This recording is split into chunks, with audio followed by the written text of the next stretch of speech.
Hello my dear friends, welcome back to our channel. ഇന്ന് നമ്മൾ പഠിക്കാൻ പോകുന്നത് +2 അക്കൗണ്ടൻസിയിലെ accounting for not for profit organisation എന്ന് പറഞ്ഞ ഫസ്റ്റ് ചാപ്റ്റർ ആണ്. സോ ഈ ചാപ്റ്റർ ആദ്യം പഠിക്കുന്നതിന് മുമ്പ് തന്നെ ഞാൻ ഇതിൻ്റെ ഒരു ചെറിയ ഇൻട്രോ നിങ്ങൾക്ക് തരാം. അതായത് പ്രോഫിറ്റ് എന്താണെന്ന് ആദ്യം അറിഞ്ഞിരിക്കണം. പ്രോഫിറ്റ് എന്ന് പറഞ്ഞാൽ എന്താ? ലാഭം അല്ലേ? അപ്പം നോട്ട് ഫോർ പ്രോഫിറ്റ് എന്ന് പറയുമ്പം അതെന്തായിരിക്കും? ലാഭം കിട്ടാത്ത പണി.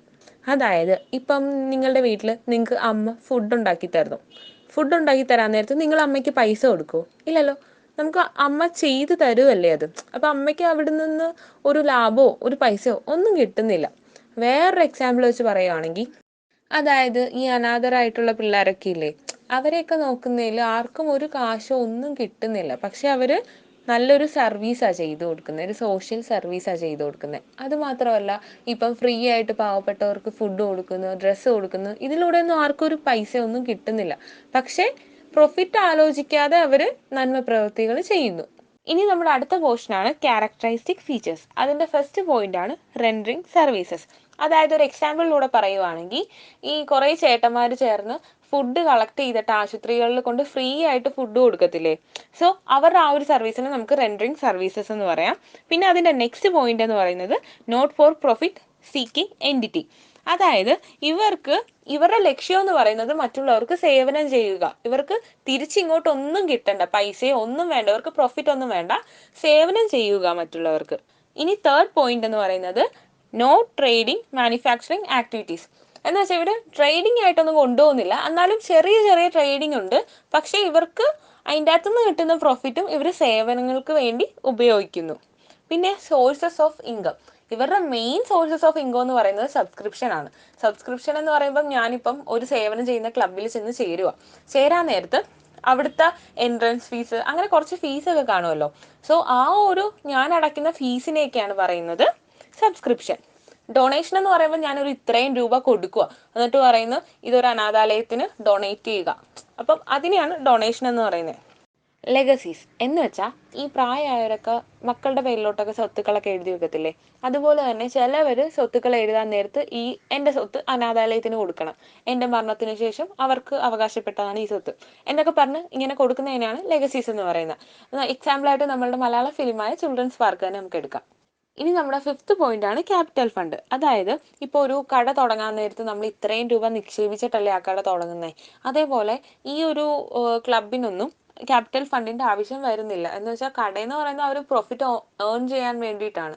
പക്ഷെ ഇതെന്ന് പറയുന്നത് അവർക്ക് പ്രോഫിറ്റ് ഒന്നും ഇതിൽ നിന്ന് വേണ്ട, മറ്റുള്ളവർക്ക് സേവനം ചെയ്താൽ മതി. അതുകൊണ്ട് തന്നെ ഇവിടെ ഒരു ക്യാപിറ്റൽ ഫണ്ട് ഇൻവെസ്റ്റ്മെന്റിന്റെ ആവശ്യമേ വരുന്നില്ല. സിക്സ്ത് പോയിന്റ് എന്ന് പറയുന്നത് നോ ക്രെഡിറ്റ് ട്രാൻസാക്ഷൻ. അതായത് ഇവിടെ കടത്തിന് ട്രാൻസാക്ഷൻസ് ഒരിക്കലും നടത്തത്തില്ല. അപ്പോൾ സെവൻത്ത് പോയിന്റ് എന്ന് പറയുന്നത് result of not for profit organisation, സർപ്ലസും ഡെഫിസിറ്റും. എന്ന് വെച്ചാൽ സർപ്ലസ് എന്ന് പറയുന്നത് മിച്ചം എന്നർത്ഥം. അതായത് ഇപ്പം ഒരാൾ ഡൊണേഷൻ ചെയ്ത് ഫുഡ് ഇത്രയും പേർക്ക് കൊടുക്കാൻ പറഞ്ഞു. അപ്പം നമ്മൾ ആ ഡൊണേറ്റ് ചെയ്ത പൈസേനേലും കുറച്ചേ നമുക്ക് ചിലവായുള്ളൂ, എന്നിട്ട് കുറച്ച് കാശ് മിച്ചം വന്നു. സോ അതിനെയാണ് സർപ്ലസ് എന്ന് പറയുന്നത്. ഡെഫിസിറ്റ് എന്ന് പറഞ്ഞാൽ ആ ഡൊണേഷൻ ചെയ്ത പൈസേനേലും കൂടുതൽ പൈസയായി ഫുഡിന്. സോ ആ ഒരു പൈസേനേലും ആ ഒരു ചെറിയ എമൗണ്ടിനേലും കുറേ പൈസ പിന്നെയുമായി. അതിനാണ് ഡെഫിസിറ്റ് എന്ന് പറയുന്നത്. മനസ്സിലായോ? സോ ഈ ഒരു പാഠം ബേസ് ചെയ്ത് നമ്മൾ പ്രിപ്പയർ ചെയ്യേണ്ടത് 3 അക്കൗണ്ട്സ് ആണ്. ഫസ്റ്റ് വൺ എന്ന് പറയുന്നത് receipt and payment account, second one എന്ന് പറയുന്നത് income and expenditure account, and last one എന്ന് പറയുന്നത് ബാലൻസ് ഷീറ്റ്. അങ്ങനെ ഈ 3 അക്കൗണ്ട്സ് ആണ് ഈ ഒരു ചാപ്റ്ററിൽ നമുക്ക് പ്രിപ്പയർ ചെയ്യാൻ വരുന്നത്. നമ്മൾ ഈ പറഞ്ഞ 3 അക്കൗണ്ടുകളിലും ഓരോ അക്കൗണ്ടും പ്രത്യേകമായിട്ട് കണക്കും തിയറീസും നമ്മളിപ്പോൾ പഠിച്ചു പോകാൻ പോവുക. സോ ഫസ്റ്റ് അക്കൗണ്ട് എന്ന് പറയുന്നതാണ് റെസിപ്റ്റ് ആൻഡ് പേയ്മെന്റ് അക്കൗണ്ട്. അപ്പം ടെക്സ്റ്റിൻ്റെ അകത്ത് ഒരു ചെറിയൊരു പോർഷൻ നിങ്ങൾക്ക് തന്നിട്ടുണ്ട്, അത് ഞാൻ ജസ്റ്റ് ഒന്ന് എക്സ്പ്ലെയിൻ ചെയ്തു തരാം. അതായത് റെസിപ്റ്റ് ആൻഡ് പേയ്മെന്റ് അക്കൗണ്ട് എന്തിനാ പ്രിപ്പയർ ചെയ്യുന്നതെന്ന് വെച്ചാൽ നോട്ട് ഫോർ പ്രോഫിറ്റ് ഓർഗനൈസേഷൻ്റെ എൻഡിങ്ങിലാണ്. ഇപ്പോൾ ഒരു ക്ലബ്ബ്, ആ ക്ലബ്ബ് മറ്റുള്ളവർക്ക് സേവനം ചെയ്യുന്ന ഒരു ക്ലബ്ബാണ്. ആ ക്ലബിൻ്റെ എൻഡിങ് ടൈമിലാണ് ഈ ഒരു അക്കൗണ്ട് പ്രിപ്പയർ ചെയ്യുന്നത്. എന്തിനാന്ന് വെച്ചാൽ എത്രയൊക്കെ രൂപ ഡൊണേഷൻ കിട്ടി, എത്രയൊക്കെ രൂപ നമ്മൾ സേവനത്തിന് ഉപയോഗിച്ചു, എത്രയൊക്കെ രൂപ അല്ലാതെ ക്ലബിൻ്റെ ചിലവായിട്ട് വന്നു എന്നൊക്കെ അറിയാൻ വേണ്ടിയിട്ടാണ് ഈ ഒരു അക്കൗണ്ട് പ്രിപ്പയർ ചെയ്യുന്നത്. പിന്നെ നമ്മുടെ റെസിപ്റ്റ് ആൻഡ് പേയ്മെന്റ് അക്കൗണ്ടിൽ 2 സൈഡ്സ് ആണുള്ളത്. ഒരെണ്ണം റെസിപ്റ്റ് സൈഡും ഒരെണ്ണം പേയ്മെന്റ് സൈഡും. റെസിപ്റ്റ് എന്ന് പറയുന്നത് ഇങ്ങോട്ട് കിട്ടുന്നത്. എക്സാമ്പിളായിട്ട് പറയുകയാണെങ്കിൽ ഡൊണേഷൻസ്, പിന്നെ നമ്മൾ ഏതെങ്കിലും ഒരു സ്ഥാപനം റെന്റിന് കൊടുത്തിട്ടുണ്ടെങ്കിൽ ആ റെന്റ് നമുക്ക് ഇങ്ങോട്ട് കിട്ടും. അതൊക്കെയാണ് റെസിപ്റ്റ് സൈഡിൽ വരുന്നത്. പേയ്മെന്റ് എന്ന് പറയുന്നത് ഇപ്പൊ നമ്മൾ ക്ലബിന് വേണ്ടി കുറെ അല്ലറ ചില്ലറ സ്റ്റേഷനറീസ് മേടിച്ചെന്ന് വെച്ചോ. സോ അതൊക്കെ നമുക്ക് അവിടെ ഒരു പേയ്മെന്റ്, നമ്മൾ കാശ് കൊടുത്താ മേടിക്കണേ. സോ നമുക്ക് അവിടെ ഒരു പേയ്മെന്റ് നടക്കുന്നുണ്ട്. പിന്നെ ശ്രദ്ധിക്കേണ്ടതെന്ന് പറയുന്നത് റെസിപ്റ്റ് എപ്പോഴും ഡെബിറ്റ് സൈഡിലായിരിക്കും വരുന്നത്. കാരണം എന്ന് വെച്ചാൽ ഡെബിറ്റ് എന്ന് പറഞ്ഞാൽ നിങ്ങൾക്ക് അറിയാമല്ലോ, നമുക്ക് കിട്ടുന്നതാണ് ഡെബിറ്റിന്റെ മീനിങ്. പിന്നെ പേയ്മെന്റ് ക്രെഡിറ്റ് സൈഡിലായിരിക്കും. ക്രെഡിറ്റ് എന്ന് പറഞ്ഞാൽ അറിയാലോ, നമ്മുടെ കയ്യിൽ നിന്ന് പോകുന്നത്, അല്ലെങ്കിൽ നമുക്ക് കടമായിട്ട് വരുന്നതാണ് ക്രെഡിറ്റ്. കടമായിട്ട് വരുന്നത് നിങ്ങൾ കൂട്ടണ്ട. ഇപ്പം ഈ ഒരു എക്സാമ്പിളിൽ ഇങ്ങനെ വെച്ചാൽ മതി, നമ്മുടെ കയ്യിൽ നിന്ന് പോകുന്നത് ക്രെഡിറ്റ്, നമുക്ക് ഇങ്ങോട്ട് കിട്ടുന്നത് ഡെബിറ്റും നമ്മുടെ കയ്യിൽ നിന്ന് പോകുന്നത് ക്രെഡിറ്റും. അപ്പം ആ ഒരു മീനിങ്ങിൽ നിങ്ങൾ ഈ 2 ബോക്സ് കണ്ടാൽ മതി. ഓക്കെ അല്ലേ? സോ നമ്മൾ ഇനി അടുത്തായിട്ട് പഠിക്കാൻ പോകുന്നതാണ് റെസിപ്റ്റ് ആൻഡ് പേയ്മെന്റ് അക്കൗണ്ടിന്റെ ഫീച്ചേഴ്സ്. അതായത് ഇതിന്റെ ഫസ്റ്റ് പോയിന്റ് എന്ന് പറയുന്നത് നമ്മൾ നേരത്തെ പഠിച്ച ഏകദേശം റിലേറ്റഡ് ആയിട്ടാട്ടോ ഇതെല്ലാം പോകുന്നത്. ഫസ്റ്റ് പോയിന്റ് എന്ന് പറയുന്നത് റെസിപ്റ്റ് എല്ലാം ഡെബിറ്റ് സൈഡിലും പേയ്മെന്റ്സ് എല്ലാം ക്രെഡിറ്റ് സൈഡിലും. അതായത് നമുക്ക് കിട്ടുന്നതെല്ലാം റെസിപ്റ്റ് സൈഡിലും, നമ്മുടെ കയ്യിൽ നിന്ന് എന്തൊക്കെ പോകുന്നു അതെല്ലാം പേയ്മെന്റ് സൈഡിലും. ഇപ്പോൾ ഒരു എക്സാമ്പിൾ വെച്ച് പറയുകയാണെങ്കിൽ ഇപ്പം നമുക്ക് ക്ലബ് ഒരു സ്ഥലം റെന്റിന് കൊടുത്തിട്ടുണ്ട്. സോ അല്ലെങ്കിൽ ഒരു ചെറിയൊരു കട പോലെ റെന്റിന് കൊടുത്തിട്ടുണ്ട്. അപ്പം അതിൻ്റെ അകത്തുനിന്ന് കിട്ടുന്ന ആ ഒരു ചെറിയൊരു റെന്റില്ലേ, അപ്പം അത് നമുക്ക് കിട്ടുക ചെയ്യണേ. അപ്പം അത് നമ്മൾ റെസീപ്റ്റ് സൈഡിലായിരിക്കും എഴുതുന്നത്. പക്ഷെ നമ്മൾ കുറെ സ്റ്റേഷനറി ഐറ്റംസ് ഒക്കെ ക്ലബിന് വേണ്ടി മേടിച്ചു, അപ്പൊ അത് നമ്മുടെ കയ്യിൽ നിന്ന് പോകുക ചെയ്യുന്നത്, അല്ലറ ചില്ലറ എക്സ്പെൻസസ് ഒക്കെ ആയത്. അപ്പം അത് പേയ്മെന്റ് സൈഡിലാണ് വരുന്നത്. സോ ഇതിന്റെ സെക്കൻഡ് പോയിന്റ് എന്ന് പറയുന്നത് നമ്മൾ ഈ അക്കൗണ്ട്സ് ഒക്കെ എഴുതാൻ നേരത്ത് നമ്മൾ ഓപ്പണിംഗ് ബാലൻസ്, ക്ലോസിംഗ് ബാലൻസ് എന്ന് പറഞ്ഞ് 2 ബാലൻസ് കൊടുക്കും. ഈ ഓപ്പണിംഗ് ബാലൻസും ക്ലോസിംഗ് ബാലൻസും എന്താന്ന് വെച്ചാൽ നമ്മളുടെ അതായത് നമ്മുടെ ക്ലബിൽ ഇതിന് മുമ്പുണ്ടായിരുന്ന, അതായത് ക്ലബിൽ ഇപ്പം ക്ലബിന്റെ പരമായിട്ട് ക്ലബിന്റെ കയ്യിൽ കുറച്ച് കാശുണ്ട്, നേരത്തെ കിട്ടിയ കുറച്ച് കാശ്, അല്ലാതെ ക്ലബിന്റെ ബാങ്കിൽ കുറച്ച് കാശുണ്ട്, ക്യാഷ് ഇൻ ഹാൻഡും ക്യാഷ് അറ്റ് ബാങ്കും. അപ്പം ഇതെല്ലാം കൂടി നമ്മൾ ഈ പ്രാവശ്യത്തെ കണക്കിലും കൂട്ടും. കാരണം നമ്മുടെ ക്ലബിന്റെ കയ്യിലുള്ള കുറച്ച് കാശല്ലേ, അപ്പം ക്ലബിന്റെ കണക്ക് വരാൻ നേരത്ത് അതും കൂടെ ഉൾപ്പെടുത്തിയാണ് എഴുതുന്നത്. സോ ഇതാണ് സെക്കൻഡ് പോയിന്റിൽ വരുന്നത്. തേർഡ് പോയിന്റിൽ വരുന്നതെന്ന് പറയുന്നത് നോൺ ക്യാഷ് ഐറ്റംസ്, അതായത് accrued income, depreciation, outstanding expenses, prepaid expenses, ഇങ്ങനെ കുറെ എക്സ്പെൻസസ് ഒക്കെ ഇല്ലേ, ഇങ്ങനത്തെ സംഭവങ്ങളൊന്നും നമ്മുടെ ഈ ഒരു അക്കൗണ്ടിൽ എടുക്കത്തില്ല. ഇതിന്റെ ഫോർത്ത് പോയിന്റ് എന്ന് പറയുന്നത് റെസിപ്റ്റ് ആൻഡ് പേയ്മെന്റ് അക്കൗണ്ടിലുണ്ടല്ലോ, ക്യാപിറ്റൽ നേച്ചറിലുള്ളതും റവന്യൂ നേച്ചറിലുള്ളതും എല്ലാം ഇൻക്ലൂഡ് ചെയ്യുന്നുണ്ട്. ഇതിന്റെ ഫിഫ്ത്ത് പോയിന്റ് എന്ന് പറയുന്നത് റെസിപ്റ്റ് ആൻഡ് പേയ്മെന്റ് അക്കൗണ്ടിലുണ്ടല്ലോ, കറണ്ട് ഇയർ ആയിക്കോട്ടെ അല്ലെങ്കിൽ പ്രീവിയസ് ഇയർ ആയിക്കോട്ടെ, അങ്ങനെ ഏതൊക്കെ ഇയറിൽ നമുക്ക് കാശ് കിട്ടാനോ അല്ലെങ്കിൽ കാശ് കൊടുക്കാനോ അങ്ങനെ എന്തെങ്കിലും ഉണ്ടെങ്കിൽ തന്നെ ക്യാഷ് ആയിട്ട് റിലേറ്റഡ് ആണോ നമ്മൾ ഇതിൻ്റെ അകത്ത് ഇൻക്ലൂഡ് ചെയ്തിരിക്കും. സോ ഇതാണ് ഇതിന്റെ ഫിഫ്ത്ത് പോയിന്റ്. ഇനി നമുക്ക് റെസിപ്റ്റ് ആൻഡ് പേയ്മെന്റ് അക്കൗണ്ടിന്റെ ഒരു ഫോർമാറ്റ് നോക്കാം. ഫോർമാറ്റ് എഴുതാൻ നേരത്ത് ശ്രദ്ധിക്കേണ്ടത് ആദ്യം തന്നെ ഒരു ഹെഡിങ് കൊടുക്കണം, അതിനുശേഷം നമ്മളൊരു ബോക്സ് വരയ്ക്കണം.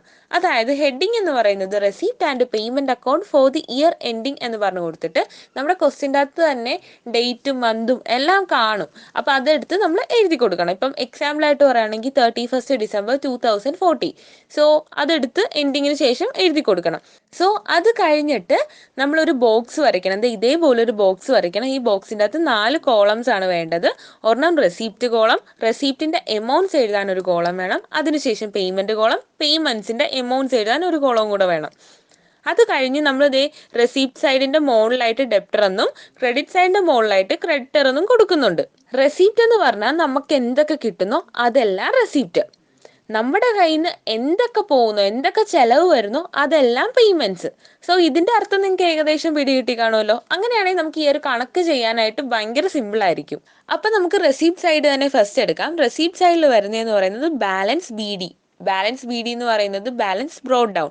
അപ്പൊ ഞാൻ നിങ്ങൾക്ക് നേരത്തെ ഫീച്ചേഴ്സിൽ പറഞ്ഞു തരുന്നായിരുന്നു, cash in hand, cash at bank എന്നെല്ലാം വരത്തില്ലേ. അത് നമുക്ക് എങ്ങനെയാ വരുന്നത്, നമ്മളിപ്പോൾ ഒരു ക്ലബില് അവസാനം ബാലൻസ് വന്ന കുറച്ച് ക്യാഷ് നമ്മൾ ബാങ്കിലും ഉണ്ട് നമ്മുടെ കയ്യിലും ഉണ്ട്, അതും ഈ കണക്കിൻ്റെ അകത്ത് നമ്മൾ ചെയ്യാൻ നേരത്ത് കൂട്ടുമെന്ന് ഞാൻ പറഞ്ഞായിരുന്നല്ലോ നേരത്തെ ഫീച്ചേഴ്സിൽ. സോ ആ 2 ഐറ്റംസ് ആണ് ഇത്. ഇനി അടുത്തതായിട്ട് വരുന്നത് സബ്സ്ക്രിപ്ഷൻസ്. നമുക്ക് എന്തെങ്കിലും സബ്സ്ക്രിപ്ഷൻ ആയിട്ട് കിട്ടിയിട്ടുണ്ടെങ്കിൽ പ്രീവിയസ് ഇയറിലോ അല്ലെങ്കിൽ ഇപ്പോഴത്തെ ഇയറിലോ അല്ലെങ്കിൽ നെക്സ്റ്റ് ഇയറിൽ കിട്ടാൻ പോകുന്നെന്ന് പറയുന്നതോ അത് എന്തും ആയിക്കോട്ടെ, അതെല്ലാം നമ്മൾ ക്യാഷ് ആയിട്ട് ബന്ധപ്പെട്ടതാണോ അതെല്ലാം നമ്മൾ ഇതിൻ്റെ അകത്ത് റെക്കോർഡ് ചെയ്യും. അതിനുശേഷം ജനറൽ ഡൊണേഷൻസ്, ഹാൾ റെന്റ്, അങ്ങനെ കുറച്ച് ഐറ്റംസ്, അതായത് നമുക്ക് ഇങ്ങോട്ട് കിട്ടുന്നത് എന്തൊക്കെയാണോ ഇങ്ങോട്ട് കിട്ടുന്നത് അത് എല്ലാം ഈ ഒരു സൈഡിൽ വരും. മനസ്സിലായോ? ഇവിടെ ഞാൻ കൊടുത്തിട്ടുണ്ട്, അത് നിങ്ങൾ ജസ്റ്റ് ഒന്ന് വായിച്ചു നോക്കി പഠിച്ചു പോയാൽ മതി. അതിനുശേഷം നമുക്കിനി പെട്ടെന്ന് പേയ്മെന്റ് സൈഡിലോട്ട് വരാം. പേയ്മെന്റ് സൈഡിൽ വരുന്നതെന്ന് പറയുന്നത് നമ്മളുടെ കയ്യിൽ നിന്ന് എന്തൊക്കെ ചെലവ് വരുന്നു, ഒരു ക്ലബിനെ സംബന്ധിച്ച് ക്ലബിന് എന്തൊക്കെ ചെലവ് വരുന്നോ, ചെറുതായിട്ട് വേജസ് കൊടുക്കേണ്ടി വരും, സാലറീസ് കൊടുക്കേണ്ടി വരും, റെന്റ് ക്ലബ് അടയ്ക്കേണ്ടി വരും, ചെറിയ ചെറിയ ടാക്സ് കാണും, പിന്നെ റിപ്പയർസ് ഉണ്ടാവും, പിന്നെ എന്താ പറയുക ബിൽഡിങ്സ് ഉണ്ടാവും, ഫർണിച്ചേഴ്സ്, അങ്ങനെയുള്ള എല്ലാ കാര്യങ്ങളും, എന്താ പറയുക സ്റ്റേഷനറി ഐറ്റംസ് ഉണ്ടാവും, പിന്നെ ബുക്സ് ഉണ്ടാവും, അങ്ങനെ എന്തൊക്കെ കാര്യമുണ്ടോ അതിനൊക്കെ ഇവിടെ പേയ്മെന്റ് ചെയ്യേണ്ടി വരും. അപ്പം ഇങ്ങനെയുള്ള കാര്യങ്ങൾ, ഇങ്ങനെയുള്ള കുറച്ച് കാര്യങ്ങൾ ഞാനിവിടെ കൊടുത്തിട്ടുണ്ട്. സോ ഇത് നോക്കി നിങ്ങളൊന്ന് പഠിച്ചെടുക്കണം. അതിനുശേഷം നമ്മൾ ചെയ്യേണ്ടതെന്ന് പറയുന്നത് ബാലൻസ് സി ഡി എന്ന് പറയുന്നത് ബാലൻസ് ക്യാരി ഡൗൺ എന്ന് പറഞ്ഞ് നമ്മൾ എഴുതണം. ഇവിടെയും ക്യാഷ് ബാങ്ക് എന്ന് പറഞ്ഞ് നമ്മൾ കൊടുത്തിട്ട് നമ്മൾക്ക് ബാലൻസ് വന്നത് നമ്മൾ ഇത് ടോട്ടൽ ചെയ്തൊക്കെ എഴുതേണ്ട സംഭവമാണിത്. സോ കണക്ക് ചെയ്യാൻ നേരത്ത് നിങ്ങൾക്ക് അത് കിട്ടും. ഏകദേശം ഫോർമാറ്റ് മനസ്സിലായില്ലേ നിങ്ങൾക്ക്?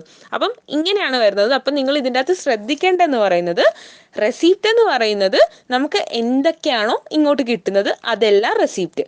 പേയ്മെന്റ് എന്ന് പറയുന്നത് നമ്മളുടെ കയ്യിൽ നിന്ന് എന്തൊക്കെ പോകുന്നോ അതെല്ലാം പേയ്മെന്റ്. റെസീപ്റ്റ് എപ്പോഴും ഡെബിറ്റ് സൈഡിലും, പേയ്മെന്റ് എപ്പോഴും ക്രെഡിറ്റ് സൈഡിലും. സോ ഈ ഒരു കണ്ടന്റ് അല്ലെങ്കിൽ ഈ ഒരു സംഭവം നിങ്ങളുടെ മനസ്സിലുണ്ടെങ്കിൽ നിങ്ങൾക്ക് ഈ കണക്ക് സുഖമായിട്ട് ചെയ്തു പോവാം. പിന്നെ ഈ ബോക്സിലുള്ള ഐറ്റംസ് ജസ്റ്റ് ഒന്ന് വായിച്ചു വിട്ടാൽ മതി. നിങ്ങൾക്ക് വായിക്കുമ്പോൾ തന്നെ അതെല്ലാം ഏകദേശം മനസ്സിലാവും. പിന്നെ ഈ ബോക്സിൽ നമ്മൾ ശ്രദ്ധിക്കേണ്ട കാര്യം എന്ന് പറയുന്നത്, നമ്മൾ ഈ ഹെഡിങ് എഴുതത്തില്ലേ, ഇപ്പം ഇതൊരു 6 മാർക്കിൻ്റെ ക്വസ്റ്റ്യൻ ആണ്, ഈ ഹെഡിങ്ങിന് തന്നെ നമുക്കൊരു 1/2 മാർക്ക് കിട്ടും. പിന്നെ ഈ ബോക്സ് വരയ്ക്കത്തില്ലേ, ബോക്സ് വരയ്ക്കുന്നതിന് തന്നെ നമുക്കൊരു 1/2 മാർക്ക് കൂട്ടാം.